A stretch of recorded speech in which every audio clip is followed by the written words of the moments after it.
Halo guys, balik lagi bersama kami di Skipscape.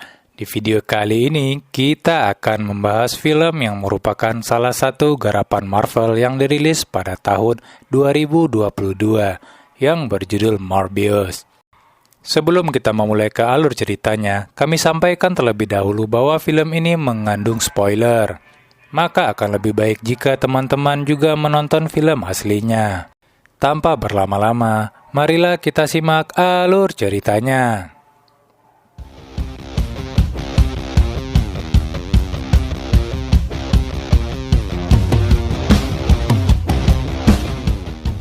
Film dimulai dengan helikopter yang terbang di hutan rimba Costa Rica. Helikopter tersebut mendarat tepat di depan sebuah goa yang sama sekali belum terjamah manusia. Mereka dipimpin oleh Dr. Michael Morbius. Sesampainya di sana, mereka pun turun mengeluarkan segala peralatan. Rupanya Morbius akan menangkap kelelawar yang dianggapnya bisa menyembuhkan penyakit darah langka yang sudah lama dideritanya. Morbius mencoba memancing kelelawar itu dengan menyayat telapak tangannya sendiri. Saat darah menetes, para kelelawar pun berterbangan ke arah Morbius dan menyerang ilmuwan lainnya.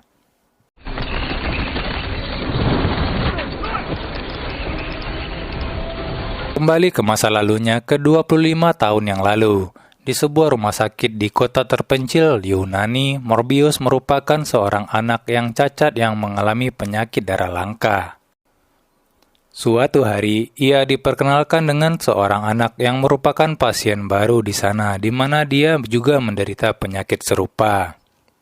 Pengasuh Morbius yang bernama Dr. Emil Nicholas memperkenalkannya kepada Morbius. Anak itu bernama Lucian.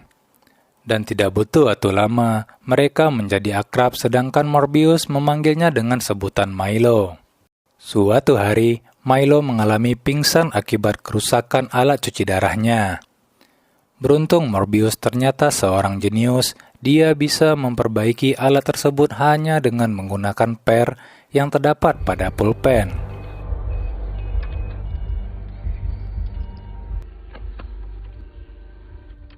Melihat kemampuannya, Dr. Emil Nicholas menganjurkan kepada Morbius untuk sekolah di tempat anak jenius seperti dirinya, yang membuatnya harus meninggalkan teman satu-satunya Milo. Dan ia berjanji akan menjadi dokter yang bisa mengobati penyakit mereka berdua. Itulah sedikit kisah masa lalu antara dua orang anak cacat yang terpisah karena tidak ada pilihan hidup. Sebelum pergi, Morbius memberikan sepucuk surat perpisahan untuk Milo, di mana setelah selesai membaca surat itu malah terbang oleh angin dan sampai pada anak-anak Badung di sana. Milo meminta kembali surat itu, namun dia malah dibuli dan dihajar habis-habisan. Beruntung Dr. Emil Nicholas datang menyelamatkan Milo.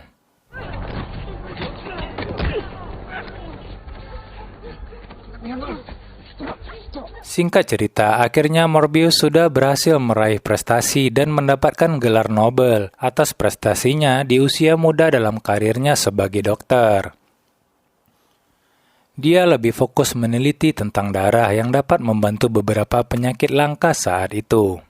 Waktunya hanya dihabiskan untuk eksperimen tentang darah. Di suatu waktu, setelah berhasil menggabungkan sampel darah manusia dengan kelelawar, percobaan pun dilakukan kepada tikus lab di sana. Awalnya reaksi serum itu menunjukkan hasil yang stabil, namun tidak lama kemudian, tikus itu mati. Akhirnya, Morbius pasrah dan tidak tahu lagi harus berbuat apa untuk menyembuhkan penyakitnya dan Milo. Namun beruntung asisten sekaligus kekasihnya yang bernama Dr. Martin Bancroft melihat tikus percobaan kembali bergerak, dan Morbius sangat senang melihat hasil kerja kerasnya.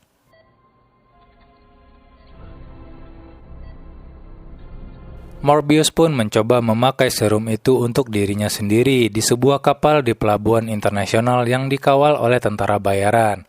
Karena percobaan ke tubuh manusia termasuk ilegal, maka ia memilih tempat yang aman untuk uji coba di sana.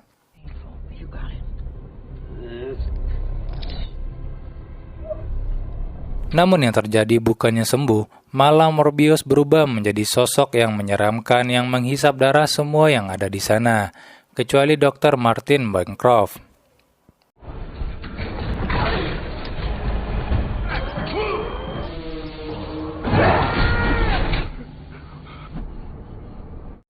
Morbius tersadar dan mendapati dirinya mengamuk menjadi sosok mengerikan setelah dia melihat CCTV. Namun yang berbeda adalah dia tidak lumpuh lagi dan memiliki badan yang berotot penuh dengan energi. Dia tidak pernah sebugar ini selama hidupnya. Morbius pun meninggalkan asistennya di sana dan kabur meninggalkan kapal itu saat tim patroli datang. Sesampainya di lab, dia melakukan uji coba terhadap tubuh barunya di mana kekuatannya hanya stabil selama 6 jam dan berubah kembali seperti semula jika dia tidak meminum darah manusia. Michael pun mengkonsumsi kantung darah manusia di lab untuk bertahan hidup. Kemampuan yang dimilikinya yaitu radar suara seperti kelelawar serta dia mencoba masuk ke tabung kelelawar vampir yang pernah ditangkapnya. Dan anehnya, kelelawar itu tidak menyerangnya dan seperti menerima dirinya seolah-olah Morbius bisa berkomunikasi dengan mereka. Morbius yang menyadari jeda waktu dari darah yang diminumnya semakin lama efeknya semakin cepat durasinya, mencoba mengurung dirinya di dalam tabung lab karena dia tidak mau lagi membunuh manusia saat dia hilang kendali. Saat Morbius hampir hilang kesadaran, datanglah Milo yang ternyata dia adalah orang kaya yang menjadi donatur penelitian Morbius selama ini. Tentunya tetap dengan keadaan kakinya yang lumpuh seperti yang kita tahu saat mereka masih kecil. Morbius menuliskan tulisan blood di kaca agar Milo cepat menyadarinya bahwa dia harus meminum darah manusia. Setelah Morbius sudah membaik, Milo kagum atas perubahan temannya yang sudah normal. Dia meminta Morbius untuk menggunakan serum itu ke tubuhnya, namun Morbius tidak mau karena dia bilang ini bukanlah anugerah, melainkan kutukan.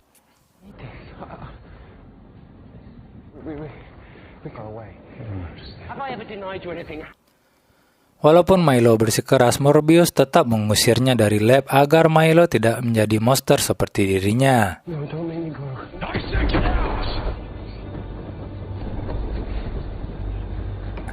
Suatu ketika terjadi pembunuhan oleh vampir terhadap salah satu suster di rumah sakit yang membuat geger dan menyebabkan ketakutan penduduk kota.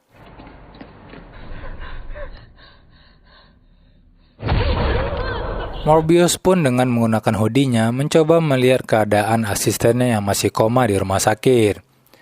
Tidak lama berselang datanglah 2 orang polisi yang meminta keterangan kepada asisten Morbius terkait kejadian di kapal tempo hari.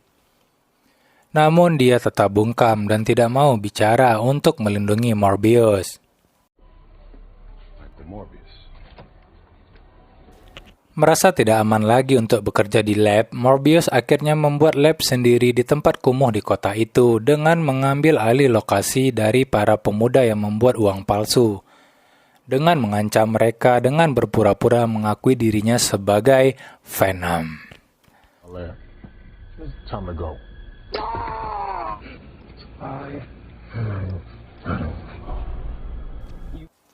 Tidak lama kemudian, Morbius tidak sengaja berpapasan dengan detektif yang menyelidiki kasusnya.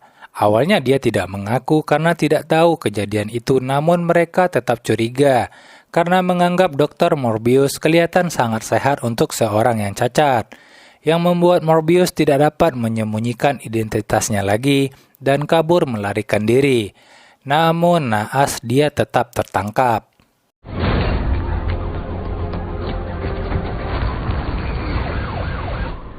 Di dalam penjara, Morbius diinterogasi oleh 2 orang polisi tadi.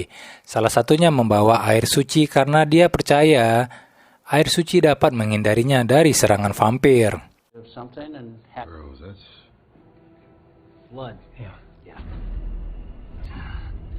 Tidak lama kemudian, Morbius mendapat panggilan dari sipir penjara bahwa ada seorang pengacara yang datang untuknya. Ternyata itu adalah sahabatnya Milo yang mengaku menjadi pengacara. Milo percaya dan menenangkan Morbius bahwasanya bukan Morbiuslah yang membunuh suster di rumah sakit itu. Milo juga membawakan sekantung darah yang dibawanya diam-diam ke sel penjara dan meninggalkannya sebelum pergi. Tapi ada yang aneh, Milo tidak berjalan lagi dengan kaki lumpuhnya, namun seperti orang normal yang tidak lumpuh lagi. Barulah Morbius tersadar bahwa ternyata sahabatnya lah yang sudah menjadi vampir sama seperti dirinya. Morbius pun mengamuk seraya meminum darah yang ditinggalkan oleh Milo. Morbius pun kabur dari penjara dengan merobek dinding tempat dia ditahan dan melacak lokasi Milo dengan kemampuan vampirnya.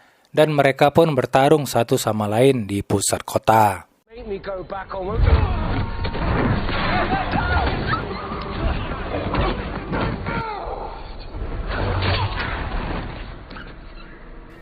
Merasa dirinya lebih lemah daripada Milo, karena Milo langsung meminum darah dari korbannya, Morbius akhirnya memutuskan untuk melarikan diri dari kejaran Milo dengan memanfaatkan angin dan kelelawar untuk mendorongnya terbang menggunakan kereta api bawah tanah yang sedang melaju di sana.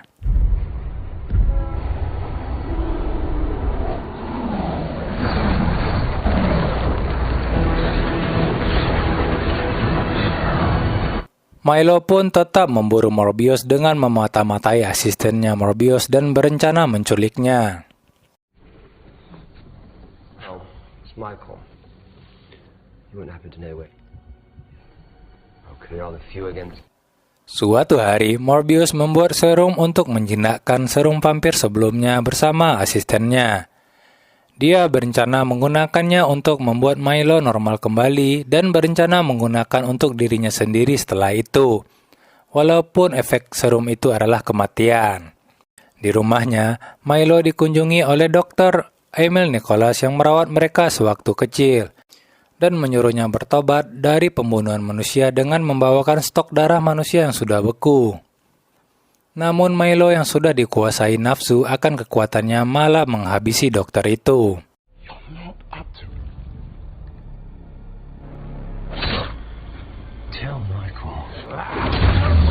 Sebelum Nicholas tewas, dia sempat menghubungi Morbius untuk meminta bantuan, namun ketika sampai di sana, Morbius mendengar bahwa asistennya sudah diculik oleh Milo dan dibunuh.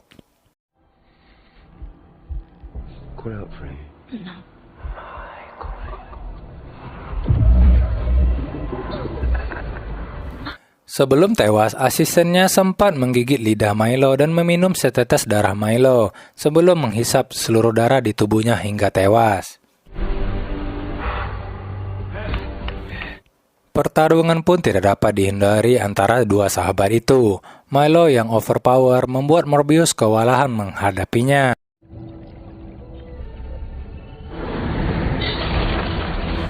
Namun dengan bantuan kelelawar vampir yang telah dikuasainya, Morbius pun bangkit dan menyuntikkan serum penawar yang telah dibuatnya ke tubuh Milo, yang membuat Milo perlahan-lahan berubah kembali seperti semula dan tewas seketika.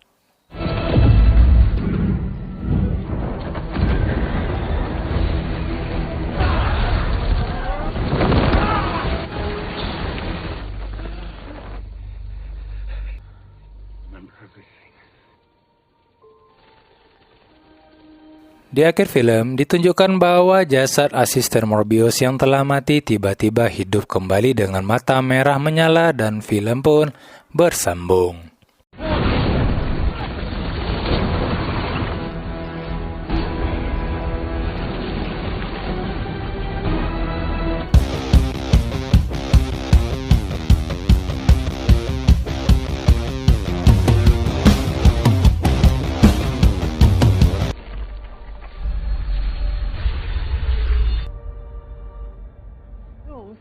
Simply I think guys like us should do some good.